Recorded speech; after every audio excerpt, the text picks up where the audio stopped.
안녕하세요. 안아파연구소 물리치료사 정용인입니다. 오늘은 제 직업에 대한 얘기를 좀 해보고 싶어요. 저는 저의 직업이 너무나 만족스럽고 즐겁고 행복한 그런 치료사 생활을 하고 있거든요. 어떻게 이렇게 행복한 치료사 생활을 하고 있는지 설명을 드리면서 다른 분들도 이렇게 행복하게 자기 직업을 즐기면서 할 수 있는 그런 꿀팁, 그 방법들을 알려드리겠습니다. 치료사에 국한된 문제는 아니고 모든 직업이 다 이렇게 하면 좋아질 것 같아요.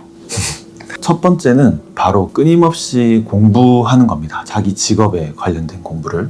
그렇게 공부를 하게 되면 어떤 점이 좋으냐? 공부를 하면서 내가 실제로 치료를 할 때 어떻게 적용하면 되겠다 하는 생각들이 자꾸 들 거예요. 공부를 하다가 이거는 누구누구님에게 적용을 해보면 정말 좋은 성과 얻을 수 있겠다라는 생각이 들면 내가 어떻게 이 테크닉을 적용할 건지 막 생각을 하면서 공부하게 되니까 훨씬 더 안 지루하고 재밌더라고요. 힘들지도 않고. 그래서 공부를 한 거를 나중에 그 환자분이 오셨을 때 직접 적용을 해서 내가 치료를 성공시키잖아요. 하나의 이 성공 경험이 되는 거죠. 성공 경험이 되니까 또 이런 경험을 하고 싶고 또 이런 성취감을 느끼고 싶고 보람을 느끼고 싶으니까 또 공부하게 되는 겁니다.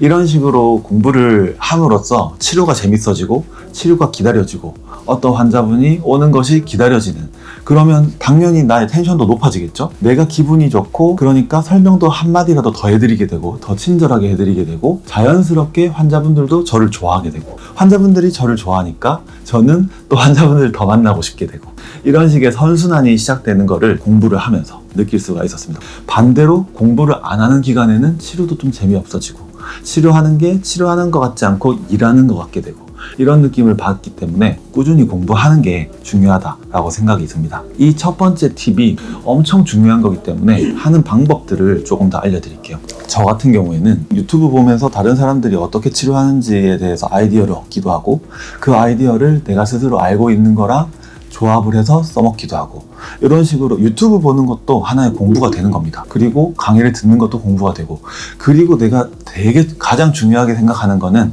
바로 스터디 그룹을 만들어서 스터디 그룹 원들이랑 같이 공부를 하는 겁니다. 저 같은 경우에는 지금 스터디 그룹을 4개를 하고 있어요.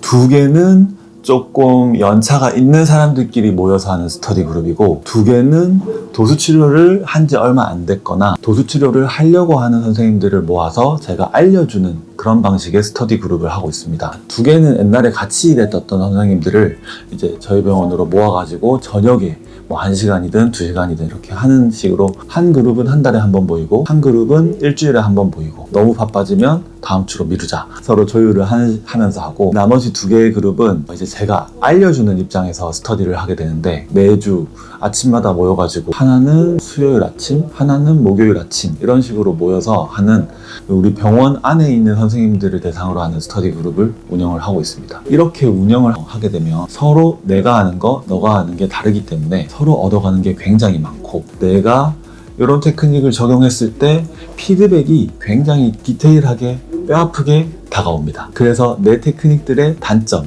내 테크닉이 어딘가 부족했었던 점을 찾아서 아주 섬세하게 고쳐나가기 굉장히 좋고요. 반대로 내가 알려주는 스터디 같은 경우에는 옛날에 공부를 다 끝냈던 부분들, 근육이나 관절 같은 거 끝냈다고 하면 좀 말이 안 되긴 하지만 그런 부분들에 대해서 리마인드하고 내가 다시 알려주는 거기 때문에 더 정확하게 한 번 더 공부를 하고 알려줘야겠죠. 그러면서 얻어가는 게, 그리고 내가 가르치는 테크닉들이 늘어나기도 하고 설명이 좀 더 쉬워지기도 하고 그런 식으로 많이 얻을 수가 있습니다. 그래서 첫 번째로 중요한 거, 꾸준히 공부하고 같은 직업군인 사람들과 꾸준히 스터디 그룹을 운영하라, 이것이었고요.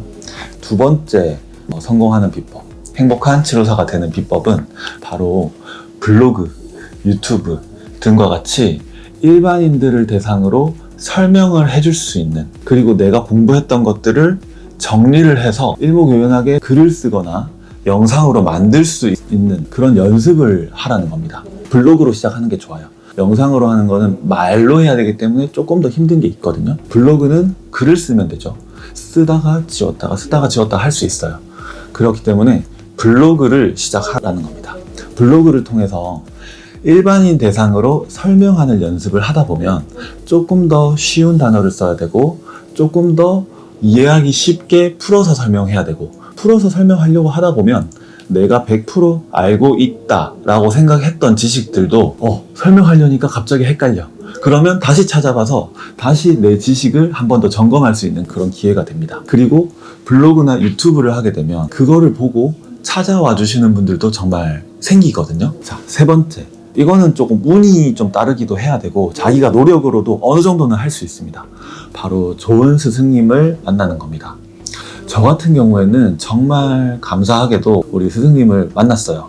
제가 처음 도수치료를 시작했을 때 거기는 물리치료사가 100명이 넘는 큰 재활 전문적으로 하는 그런 병원이었어요. 그 당시는 도수치료가 일반화되어 있지도 않았고 도수치료하는 병원들이 막 많지도 않았을 때 그렇게 크게 도수치료 관련된 병원은 대단한 병원이었고 거기서 실력자분들이 굉장히 많았는데 그 중에 박영찬 선생님을 만났습니다. 지금도 너무 감사하고 존경하고 스승의 날이나 설날이나 명절 이럴 때 찾아뵙는 분인데요. 저같이 운 좋게 스승님을 잘 만나는 것도 굉장히 중요한 겁니다. 스승님을 잘 만나려면 그만큼 괜찮게 하는 병원으로 가야겠고 어느 병원이든 괜찮은 선생님들은 분명히 있을 거거든요. 정말 순수한 마음에 치료가 너무 재밌어서 내가 아는 거 너도 알았으면 좋겠다 이런 마음으로 알려주는 사람들이 분명히 있어요. 그 중에 잘 알려주려고 하고 스스로도 공부를 많이 하려고 하고 그런 치료사에게 붙으세요. 그래서 많이 알려달라고 하세요. 밥도 사주고. 근데 그 선생님들이 그렇게 밥을 얻어먹으려고 하지 않을 거예요. 왜냐면 후배들이 이렇게 배우려고 하면 엄청 귀엽고 좀 고맙고 더 알려주고 싶은 마음이 분명히 생길 거거든요. 그런 사람들을 찾아서 잘해주세요. 제가 이제까지 행복한 치료사로 남아있을 수 있고 성공한 치료사로 남아있을 수 있었던 꿀팁들을 오늘 공개했습니다. 우리 물리치료사들 그리고 물리치료사 말고 다른 직업군들을 가진 사람들도 오늘 제가 말씀드린 이 부분들을 잘 생각해가지고 자기의 커리어를 꾸준히 발전시키고 항상 즐겁고 신나고 재밌게 보람차게 일을 하셨으면 좋겠습니다. 오늘은 여기까지 끝!